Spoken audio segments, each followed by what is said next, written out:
नमस्ते दोस्तों, मैं अनुराधा त्रिपाठी आप सभी का स्वागत करती हूं अपने चैनल में जिसका नाम है अंश ज्ञान। दोस्तों, आज हम बात करेंगे कुछ महत्वपूर्ण बातों के बारे में। आज के ज़माने में हर कोई किसी न किसी परेशानी में घिरा हुआ है।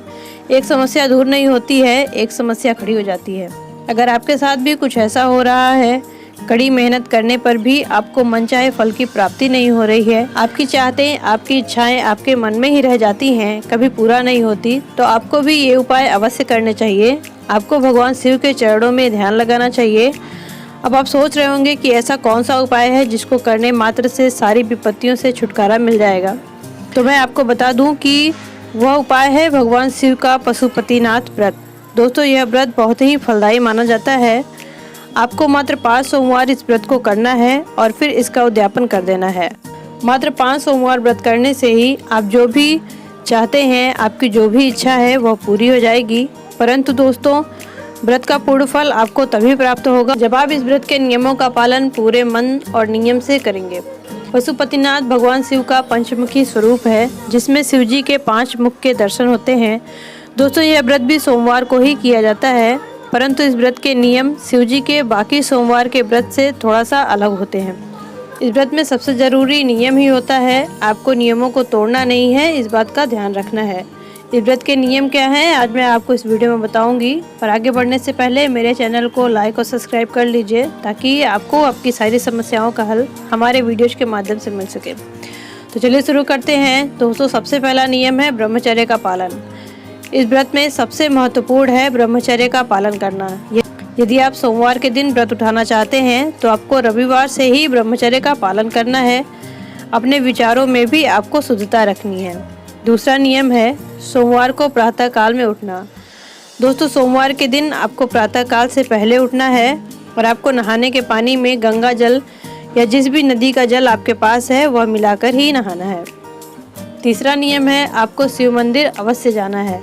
दोस्तों, नहाने के बाद आपको शुद्ध वस्त्र धारण करके शिवजी के मंदिर जाकर उनकी पूजा करनी है। पूजा की थाली लेकर जाएं, उसमें वो सारी सामग्री रखें जो शिवजी को पसंद है। बेल की पत्तियाँ, समी की पत्तियाँ, भांग, धतूरा, धतूरे का फूल, मंदार का फूल, काले तिल। दोस्तों, हो सके तो 108 की संख्या में बेलपत्र लेकर जाएं। बेलपत्र पर ओम नमः शिवाय या राम लिखा हुआ होना चाहिए। साथ में ही गंगा जल मिला हुआ जल, पंचामृत इत्यादि वस्तुएं चाहिए। दोस्तों, एक खास बात मैं आपको बता दूं कि बेलपत्र सोमवार को नहीं तोड़ा जाता है, अतः आप रविवार को ही बेलपत्र तोड़कर रख लें और सोमवार को उसे धोकर उपयोग करें। मंदिर में जाकर आपको शिवजी की पूजा करनी है। दोस्तों, पशुपतिनाथ व्रत में पूजा आपको 2 बार करना रहता है, एक बार सुबह के समय और दूसरा शाम के समय, अर्थात प्रदोष काल में। शाम की पूजा खास होती है, तो सुबह मंदिर जाएं और शिवजी की पूजा करें। शिवजी को सारी वस्तुएं चढ़ाएं। 4 बाती वाला घी का दीपक जलाएं। दीपक आटे का भी ले सकते हैं और मिट्टी का भी दीपक आप ले सकते हैं। शिवजी को प्रणाम करें, अपनी मनोकामना कहें और घर आकर पूजा की थाली को पूजा घर में रख दें। अब शाम की पूजा कैसे करनी है? दोस्तों, जिस थाली से सुबह पूजा करी थी उसी थाली से आपको शाम को भी पूजा करनी है और उसी मंदिर में ही करना है। शाम की पूजा जब आप करने जाते हैं तो सारी सामग्री के साथ आपको 6 दिए 4 बाती वाले लेकर के जाना है और साथ में शिवजी के लिए भोग भी अवश्य लेकर के जाना है। दोस्तों, हो सके तो भोग घर पर ही तैयार करें। अब करना क्या है, मंदिर में जाकर जैसे सुबह पूजा करी थी वैसी ही पूजा करें और जो 6 दीपक आप लेकर के गए थे उसमें से 5 दीपक मंदिर में जला दें। 1 दीपक आपको घर लेकर आना है और जो भोग लेकर के गए थे उसके 2 हिस्से आपको शिवजी के पास में ही छोड़ना है और 1 हिस्सा लेकर घर आना है। घर आने पर वह दीपक घर में घुसते समय जिधर आपका दाहिना हाथ होता है उस तरफ आपको वह दिया घर के बाहर जलाना है। फिर घर के अंदर प्रवेश करना है। फिर आपको वह प्रसाद ग्रहण करना है।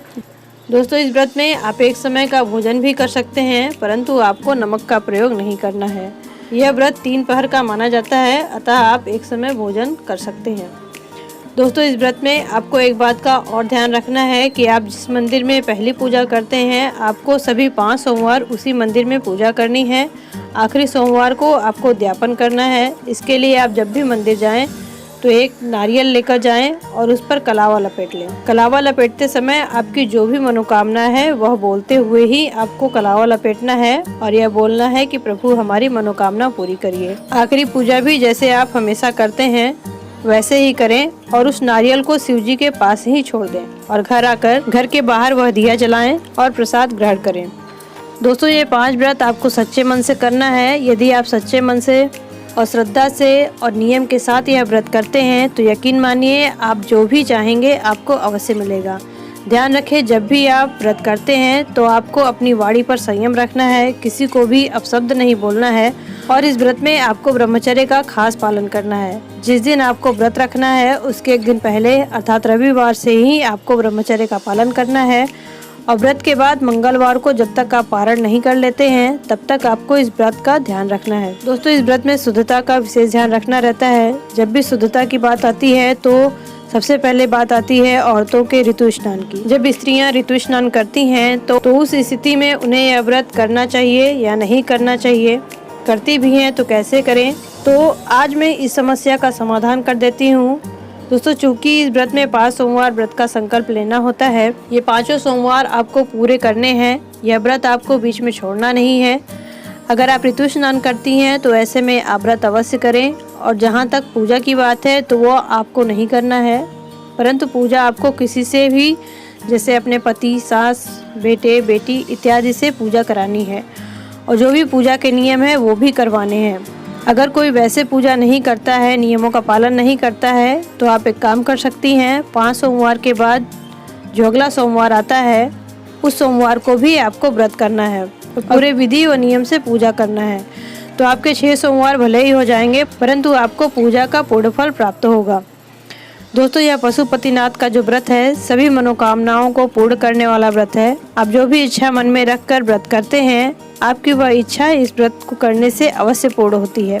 यदि आप व्रत नहीं भी करते हैं तो भी आपको जब भी समय मिले आपको अपने ईश्वर के चरणों में कुछ देर जरूर बिताना चाहिए। कुछ देर के लिए ही सही मंदिर अवश्य जाएं, अपने सुख दुख भगवान से कहें। अगर कोई कष्ट है तो वो भी कहें। अगर आपको भगवान ने उपलब्धि दी है, सब कुछ दिया है, सुख दिया है, समृद्धि दिया है तो उसके लिए भी प्रभु को धन्यवाद अवश्य करें।